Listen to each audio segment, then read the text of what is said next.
Bonjour les cinquièmes, donc sur cette vidéo je vais vous faire la correction du poème Après la bataille. Donc vous reprenez votre travail, vous reprenez bien évidemment le poème.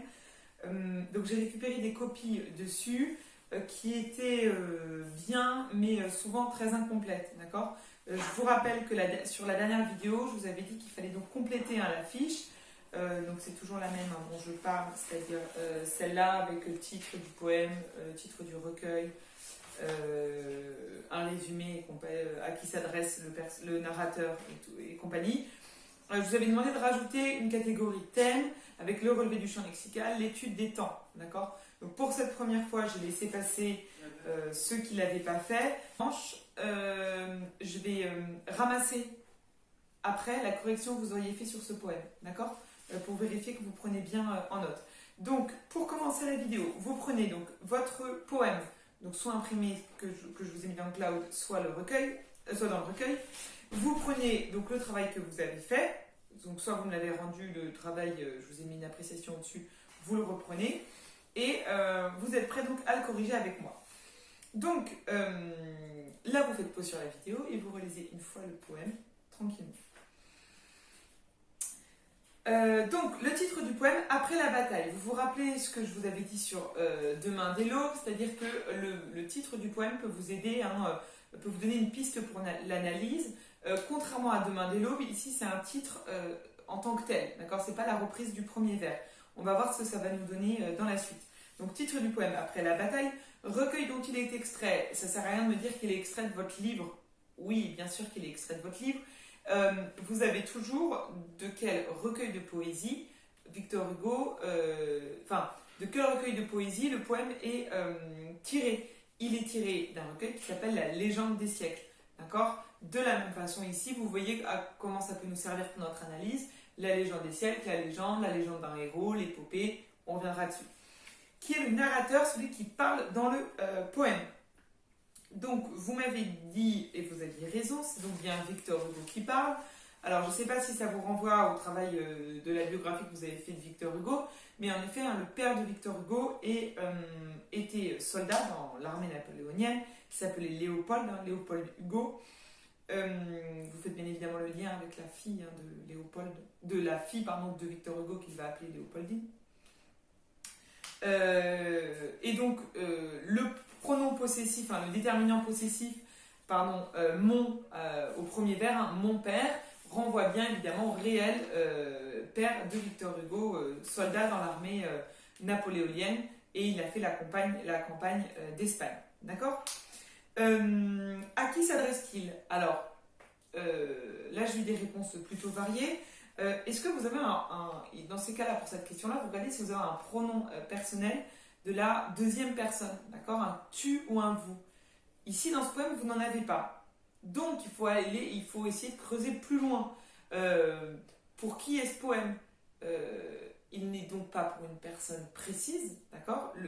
Vous n'avez en aucun cas, à un moment donné, Victor Hugo qui s'adresse à son père en disant « toi qui as été si fort, si courageux » ou quoi que ce soit, d'accord. Donc ici, il ne s'adresse pas à son père, ça veut dire qu'il s'adresse de manière générale en fait au lecteur, d'accord, qu'il ne prend pas à partie, puisque vous n'avez aucune marque d'énonciation que Victor Hugo prendrait à partie son lecteur. Vous n'avez donc aucune adresse. Donc à qui s'adresse l'auteur? Vous répondez qu'il ne s'adresse à personne en particulier, vu que nous n'avons aucun pronom de la deuxième personne du singulier ou de la deuxième personne du pluriel. Mais s'il écrit, il écrit bien pour quelqu'un. Donc il écrit. Alors, vous allez me dire pour qui on écrit un poème? Tout simplement pour les gens qui vont acheter le recueil. D'accord. Donc il écrit ici tout simplement pour ses lecteurs. D'accord. Quel est l'intérêt de ce poème? Alors, dans cette question, j'ai eu des réponses aussi variées. Je ne vous demande pas encore si vous l'aimez ou pas.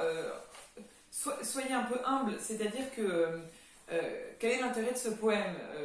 Vous êtes en cinquième, je vous demande quel est l'intérêt d'un poème de Victor Hugo qui est quand même le géant de la littérature française. Bien évidemment que ce poème a un intérêt, d'accord? Que vous ne le perceviez pas, que vous n'aimiez pas, c'est une chose, mais vous ne pouvez pas me dire que ce poème n'a pas d'intérêt. D'accord? Donc voilà, ça c'est, je pense qu'il va falloir que vous compreniez que même si du premier abord vous ne comprenez pas l'intérêt, sans vouloir vous vexer, le problème vient de vous hein, plutôt que du poème. Donc ne m'écrivez pas noir sur blanc, ce poème n'a aucun intérêt. Je pense que Victor Hugo se retourne dans sa tombe. Quel est l'intérêt de ce poème? Ici, il rend hommage à son père, d'accord, qui est donc le personnage principal du poème, le véritable héros. Alors, il y en a qui me l'ont dit, c'était bien hein, de rendre vivante sa mémoire, d'accord. Victor Hugo, ici, rend hommage à son père en racontant ses exploits. On va voir dans quel degré c'est possible hein, qu'il ait raconté cette scène.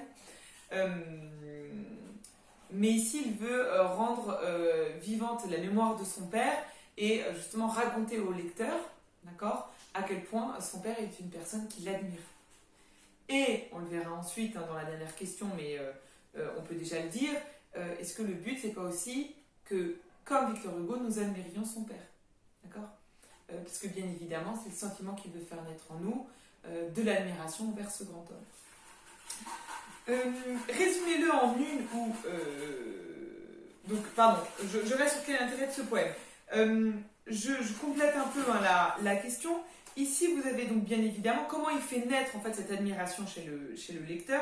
Il reprend ici les codes de l'épopée. Vous vous rappelez l'épopée où on célèbre un héros qui est souvent un soldat, d'accord. Si on pense au héros de l'Iliade, au héros de l'Odyssée, si on pense également aux héros des romans de chevalerie hein, qui ressemblent à des épopées.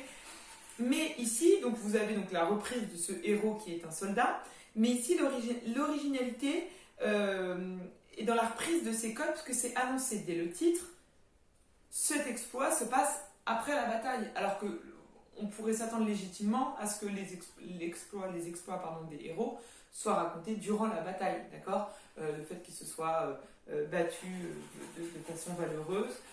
Ici, c'est pas du tout le cas. On vous dit dès le titre, ce qui va être incroyable, ce qui va être un acte de bravoure, va se passer après la bataille, d'accord. Et donc, ce qui intéresse le poète, ce n'est pas ces actes de courageux pendant la bataille. Bien sûr, ils existent, et bien sûr, Victor Hugo ne dit pas du tout que son père s'est caché pendant le combat. Mais en plus de ces actes courageux pendant la bataille, ce qui va surtout l'intéresser, c'est ce qui se passe après. Ce qui est admirable en fait dans la figure du père, qu'est-ce que c'est? C'est que le combat n'a pas durci le cœur du père du narrateur, d'accord. Le combat, même après toute la bataille, le père n'a pas perdu son humanité, n'a pas perdu en fait sa bienveillance envers les autres hommes, même s'ils sont ses ennemis. On reviendra donc ensuite dans l'analyse du champ lexical et compagnie. Résumez-le en une ou deux phrases, c'est très simple. Hein. Sur le champ de bataille, le père de l'écrivain est suivi d'un hussard, c'est-à-dire d'un soldat infidèle, et il va tomber hein, sur un soldat de l'armée ennemie, donc espagnol, qui va lui demander à boire. Première peut-être surprise du lecteur, le père va répondre à cet acte va répondre à cette demande de pitié, hein, parce que vous avez vu comment l'espagnol s'adresse à lui, hein, il disait à boire par pitié. Premier geste de pitié hein, du soldat, d'accord, mais retournement de situation, le malheureux sort un revolver et tente de lui tirer dessus. Deuxième surprise du lecteur, d'accord. Donc première surprise, le fait que le soldat ait pitié de son ennemi. Deuxième surprise, qu'en fait cet ennemi n'est pas il est peut-être sur le point de mourir, mais en tout cas il a encore la force de vouloir tirer dessus.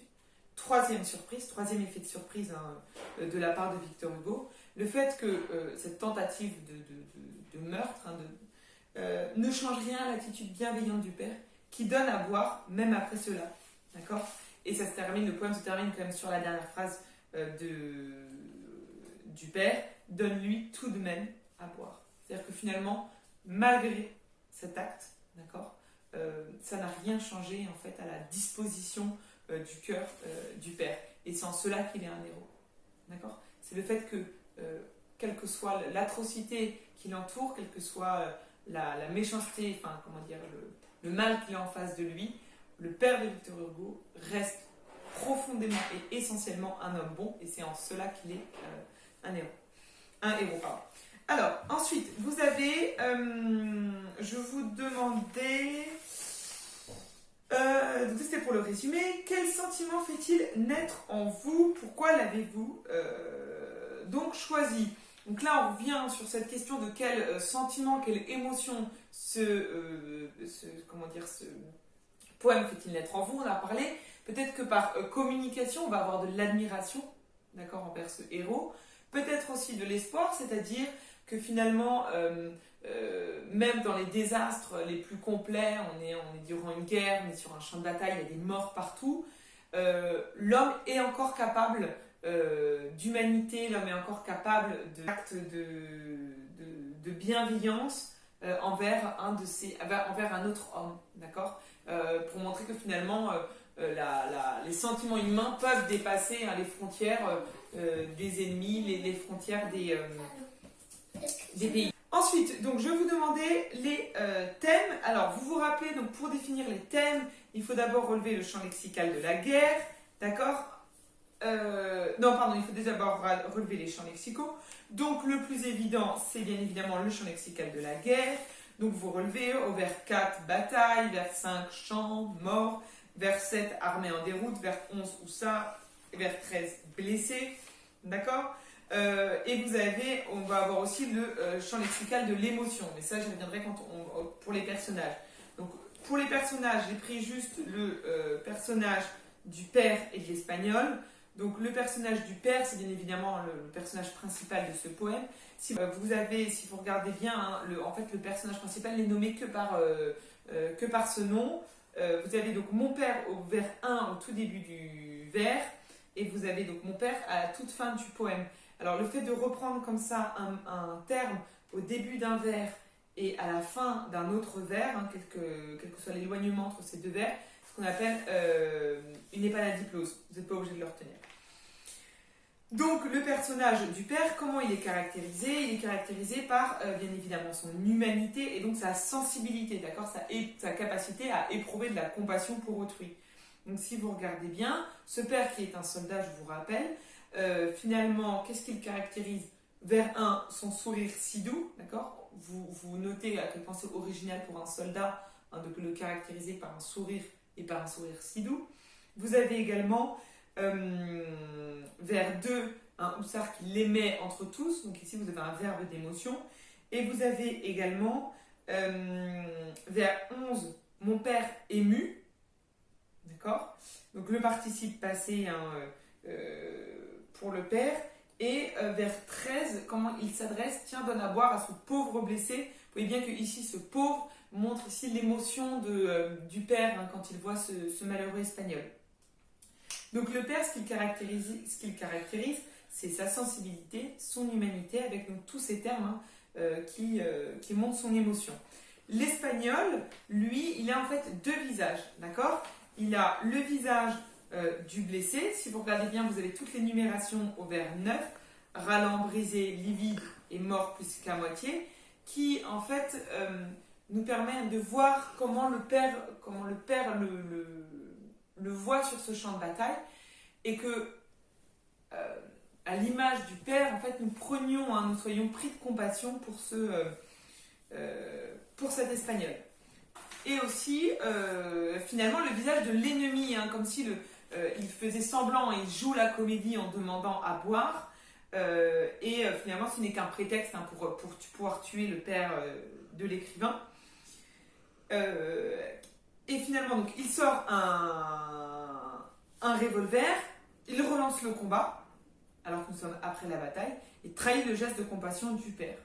D'accord? Et vous avez donc que des verbes, on reviendra dans l'analyse des verbes, mais saisit un pistolet et vise au front mon père. D'accord? Donc, et vous avez en fait le contraste hein, entre le hussard qui se penche vers lui, d'accord, pour l'aider, et lui, c'est des verbes qui sont que des verbes qui montrent une action violente. D'accord?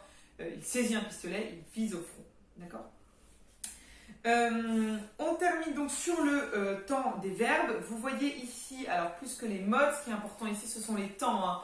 Très rapidement, vous avez donc une alternance passé simple imparfait. et l'utilisation d'un présent. Donc, après votre imparfait hein, qui plante le décor, hein, je m'intéresse juste au moment crucial de l'action. Non, pardon, vous avez l'imparfait d'abord de description. Hein. C'était un espagnol vers 7, je suis vers 7-8. C'était un espagnol qui se traînait sanglant et qui disait, d'accord? Donc, des imparfaits de description et donc qui plantent le décor. Et ensuite, donc, vous allez avoir vers 14 et 15, vous regardez vers 14, 15 et 16, vous avez un imparfait de premier plan. Tout à coup, au moment où l'hussard baissé se penchait vers lui, un imparfait de second plan, d'accord, qui plante le décor, un hussard baissé se penchait vers lui, et votre passé simple, une action de premier plan, une espèce de mort, saisit un pistolet, d'accord? Donc là, vous avez bien votre imparfait de second plan se penchait, votre passé simple de premier plan saisit un pistolet, et votre présent de narration, d'accord, et vise au front mon père en criant caramba. Donc ici, votre présent de narration vise au front hein, pour bien montrer la rapidité de l'action et pour que le lecteur soit encore plus investi dans l'action. Le poème se clôt hein, sur les paroles du père. Alors, est-ce que le dit mon père, c'est un présent ou un passé simple les deux se justifient. Hein, ça pourrait être tout simplement le passé simple, une action de premier plan, ou alors on peut imaginer que Victor Hugo utilise de nouveau un présent de narration pour rendre l'action encore plus vivante. J'accepte les deux. Le poème se clôt hein, sur les paroles du père. Victor Hugo montre ainsi que c'est la bonté du père hein, qui clôt l'histoire et qui, pour Victor Hugo, remporte la bataille. D'accord ? Voilà pour la correction. Donc vous prenez bien en note. J'enverrai un mail pour dire qui doit m'envoyer donc le travail corrigé. Continuez de bien travailler et à bientôt.